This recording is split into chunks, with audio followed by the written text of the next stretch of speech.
Welcome back to China's World, y'all. It's China E. Today we are bleaching the knots. So we went and got our materials. This is just a paddle board that I really will use to place the closure on. This little brush right here, I normally use this if I'm using like more lace. Because it's a 2x6 closure, I don't think I'll need it. And that is why I have the knife. I have a knife that I keep completely separate from my kitchen set, excuse me. And then of course we have a bowl so that way we can mix our items. Because yeah, you gotta mix it in something. And so I went ahead and used some 40 volume developer. I used some old bleach. I don't want to say old, but the whole point is that it's some bleach that was wrapped up in something. And so I really can't remember the brand, but yeah, that's what I used. So this is the lace that I'm using. It's supposed to be a 2x6. We'll talk about that later in the video. But as you can see, the hair is wet because I actually went through the bleaching process once. Didn't work because I was being a little scary. So we did it all over again.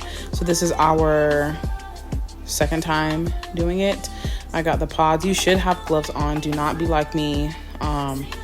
Honestly, I've been coloring hair for so long that I just don't really do it anymore. But I like my consistency to be like toothpaste. I know that people will give you all these ratios and things like that. I'm gonna be completely honest. When I started off, it took me a long time to grasp what people were explaining to me, but I understood consistency. And so I'm like, okay, this is something that is thicker. So if I go to apply it to lace, it's not going to be sliding all over the place. This was still too thick. So that's why you see me adding more developer for it to get to the consistency that I like. When I started watching YouTube videos, girls would say, I want it to be the consistency of pancake batter. And they would give all these examples. But I'm like, girl, that is a very, very, very loose pancake. I don't know. I don't know if that's making sense. But when I would do it, the consistency of pancake batter, it would just be all over the place. It would be slipping and sliding. And I just really feel like it wasn't staying in place if I needed to push it through the lace. It wasn't really allowing me to do that because it was just so liquidy. And so I like mine to be, like I said, a little bit thicker around this consistency. This is more close to a toothpaste in my opinion. This is what works for me. It makes me feel most comfortable because I feel like when it's a more liquid texture, I feel like sometimes I end up brushing because it's like, I don't know how to explain it. It just be messier and I don't know. This is just me personally what I like to do, but only when we're talking about lace. So we have our knife. Like I said, I like applying it with the knife because it just, I mean, y'all see it's 2x6. It ain't but that big.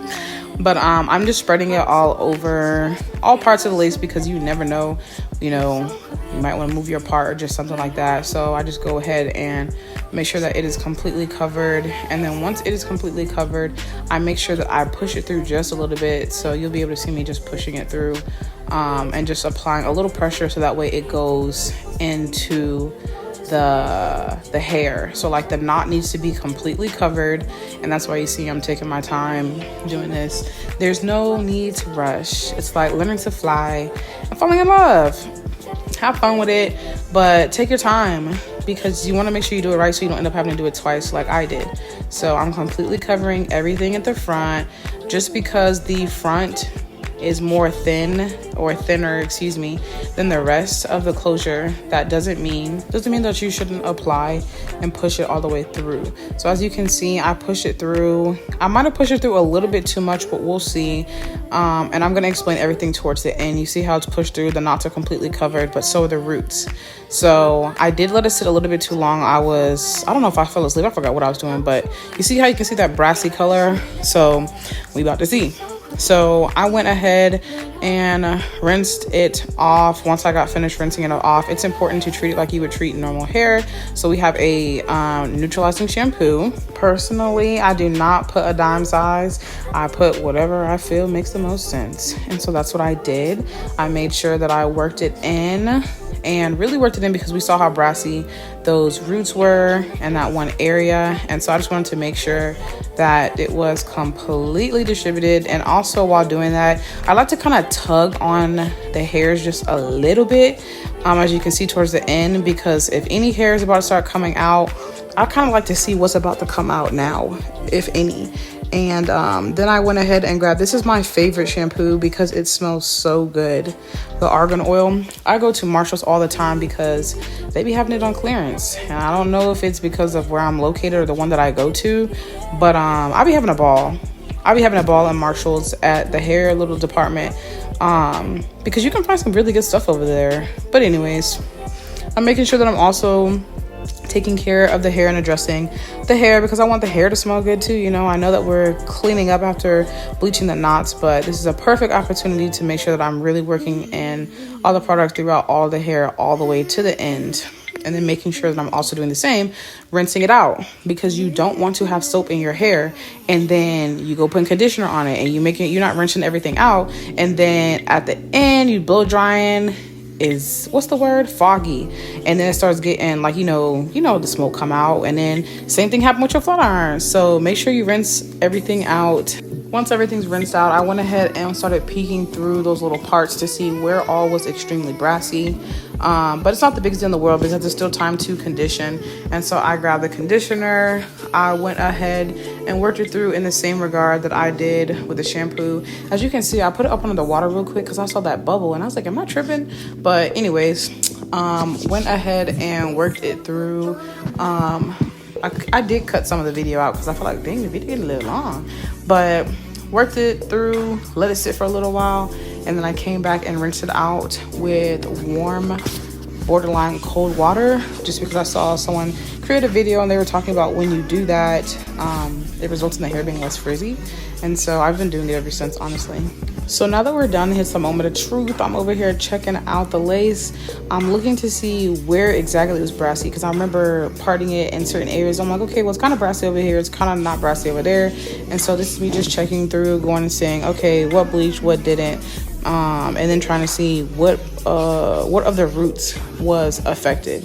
And then once I got finished with that, I went ahead and blow dried it off camera, and then I pulled it out to pluck.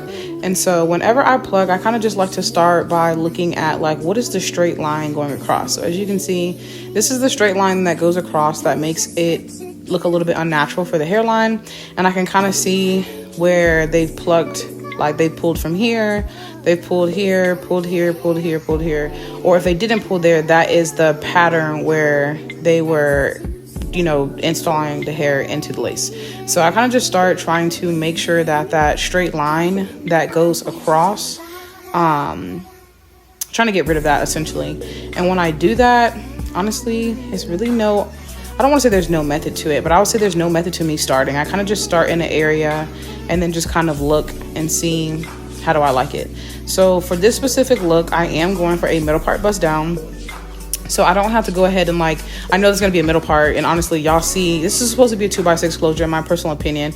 This is not a 2x6. I need to remeasure it. It's about an inch or 1x6. But it's not a whole lot of lace, so it's kind of obvious where your middle part's going to be. And so I kind of just try to pluck around that when I started with the lace. But there were some areas where the entire knot didn't want to come. The hair was coming, but the entire knot. So I was just trying to go back through, make sure that all of that was taken out. And at this point, I started getting a little impatient because it's like I'm trying to pick it up and it's not wanting to pull, and it's plucking and getting the lace. And when you start plucking the lace will bunch up because you're literally grabbing a piece. As you can see, the lace is like a whole bunch of squares, right? Or not squares, whatever little circle or shape you want to call that. If you pull the lace that's in the middle, it's going to cause it to shrivel up, and then there's going to be issues with your lace all throughout. So that's why I put my finger behind it, so I could feel when I'm grabbing the lace and just be grabbing the hair. And so that's what I like to do. If you would like a more detailed version of plucking hair, you can let me know. But this is kind of me just showing you at the end where it's like, okay, I think this is thin enough, because I don't like it to be super plucked for a middle part, especially with, again, barely any lace on it. So as you can see, I'm just kind of at this point looking to see where it's over bleached. I wasn't really worried about it or concerned because it was, to me, it was very bad in this specific area. But when I went to other parts of the hair being split, it was fine. And so I was like, okay, I can fix this with the hairspray color. I'm trying to think of what I'm trying to say. Hold please. I don't know a specific brand, but you can get a string, put the string on your hair, spray where it's bad, and keep it moving. Thanks for watching. Will you be my leading lady? I wanna